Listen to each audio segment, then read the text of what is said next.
Hello, ladies and gentlemen. It is Key Time Sports coming back with another one to talk about week 10 of the college football season. And there are three intriguing matchups that I am going to cover.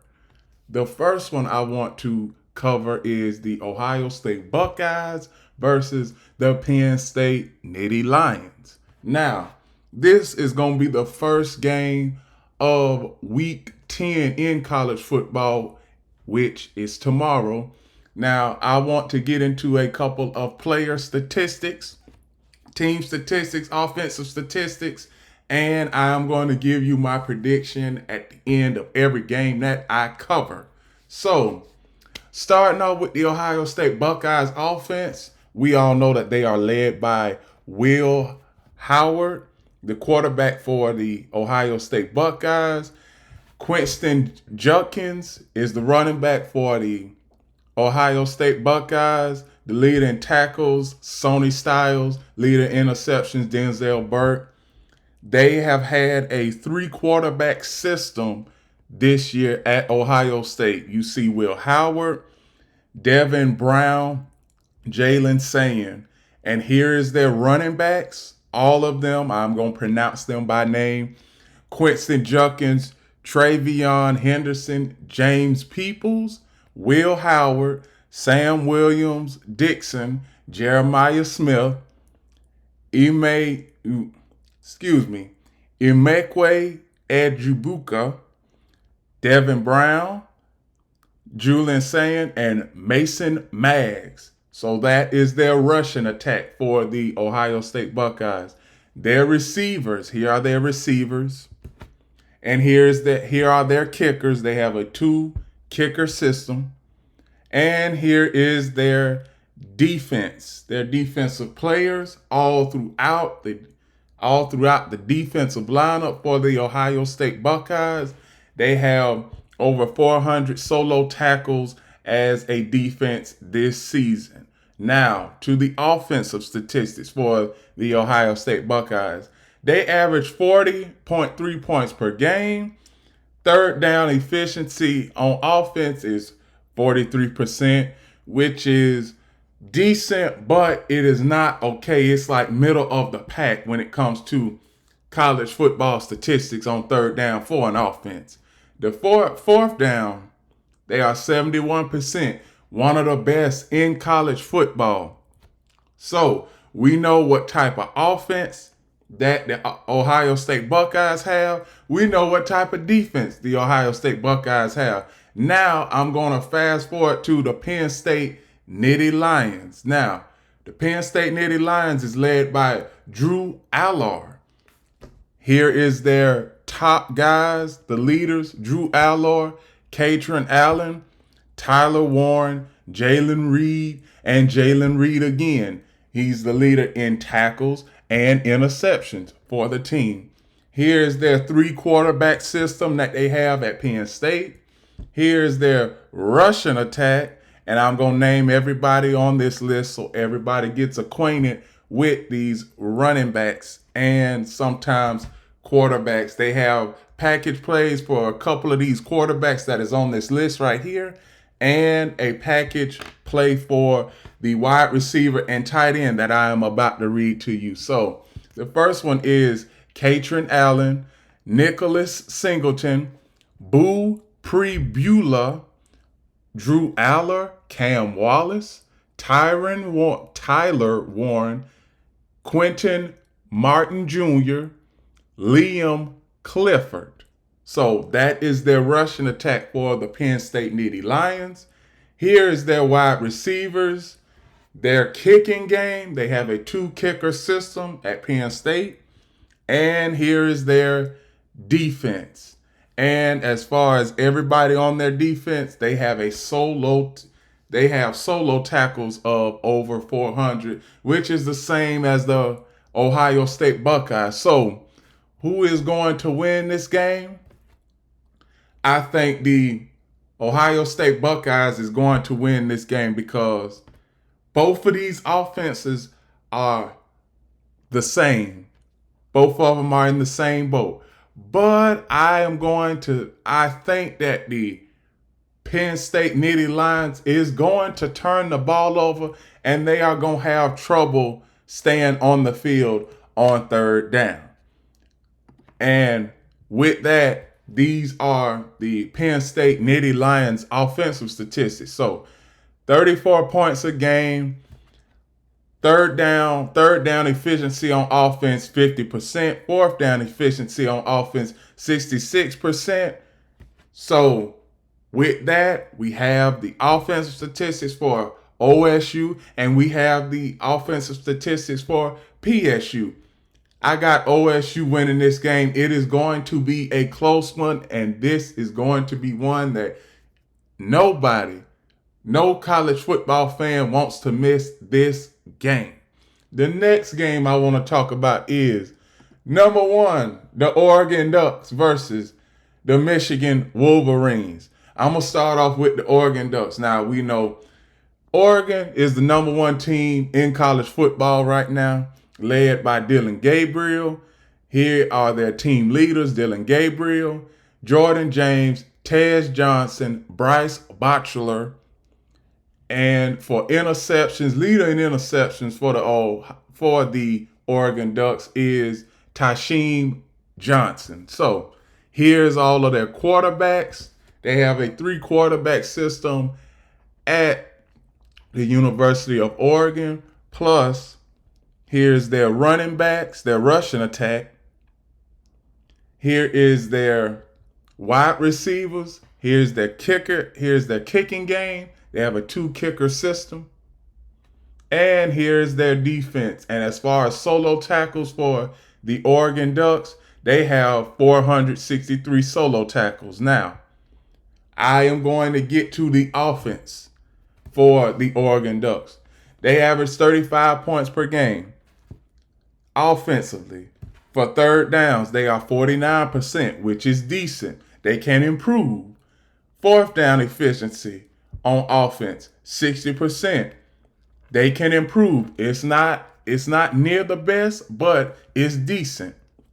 One thing about the Oregon Ducks I see is that the running game for the Oregon Ducks can take them to the championship. Now, I'm not saying that the Oregon Ducks is going to go all the way to the championship, but if they keep using the running game and keep having Dillon Gabriel throw passes when he needs to throw passes, they will make it to the national championship game.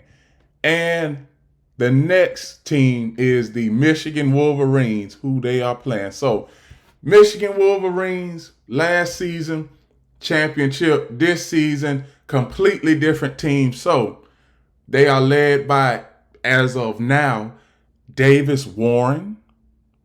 The rushing attack is led by Khalil Mullins. Receiving yards, Colston Loveland. Tackles, Ernest Husman. And interceptions, leader in interceptions for the Michigan Wolverines is Will Johnson. So now you see their 3-quarterback system. You see their rushing game for the Michigan Wolverines, their wide receivers, their kicker, and their defense. And they have 467 solo tackles on the season.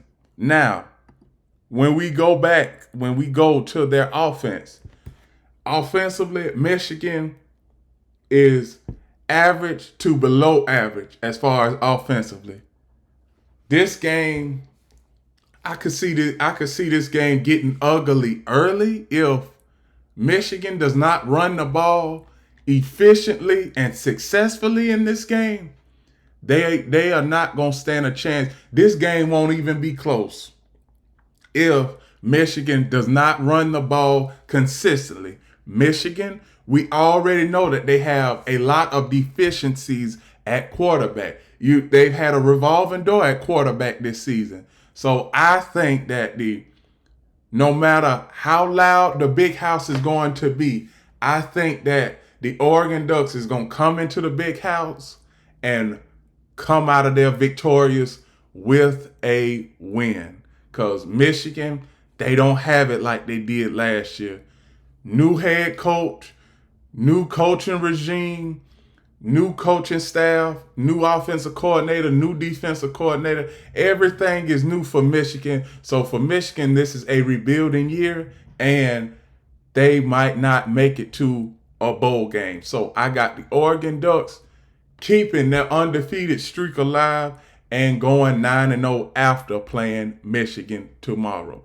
The next game I want to talk about, and this is the last game that I am going to talk about, is the border battle. The Florida Gators and the Georgia Bulldogs. Y'all see I'm representing the Gators today. So now, one thing about it, both of these teams, they've came on strong the last couple of weeks. The Gators, first couple of games of the season, I wasn't even gonna think that I was gonna be able to cover the Florida Gators again this season after they played versus Miami. But now, since they made that quarterback change to DJ Lagway, like I said, the Gators are led by DJ Lagway, leader in rushing yards, Montrell Johnson Jr., receiving yards, Elijah Badger, tackles, Jack Pyburn,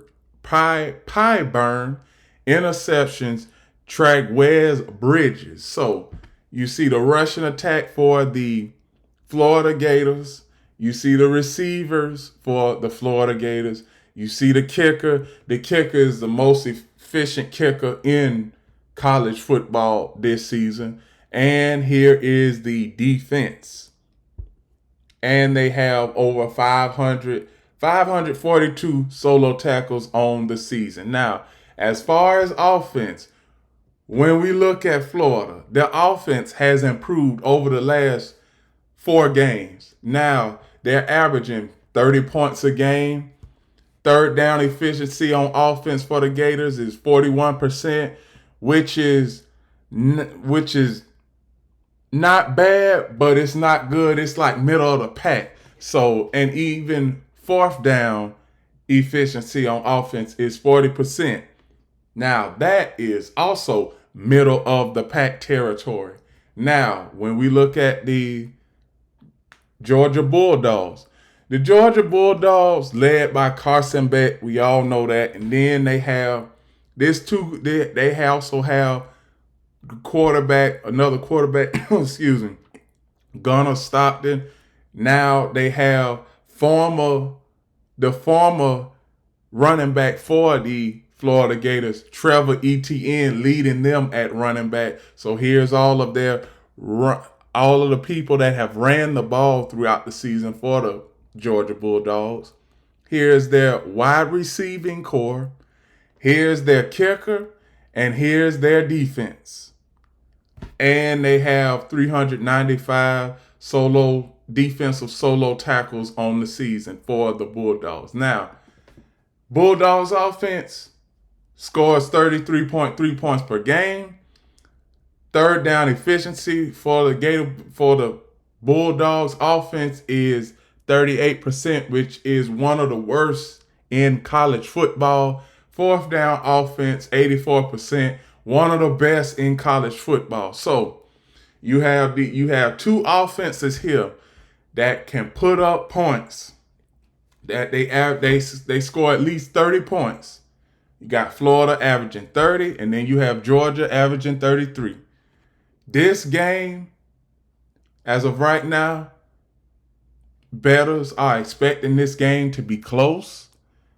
Georgia is a 14-point favorite last time I checked. Now they are a 16-point favorite. 16-point favorite. It first it started out at 18, then it went to 14 on some sports books, and now it's to 16. So all of these bettors are expecting a close game. Personally, do I think that the Gators have a chance at winning this game? Yes, I do. But I'm going to say this to all you Georgia fans out there. You better not let the Gators win this game, because Monday I'm going to be coming in here talking all kinds of trash, saying that how you going to let A little team that was basically left for dead a couple weeks ago. How you gonna let the Florida Gators beat y'all, Georgia Bulldog fans? So you better not let them. You better not let my Gators win against the Georgia Bulldogs on tomorrow, because I'm going to be coming in here talking all kinds of trash Monday morning. So who do I have winning this game?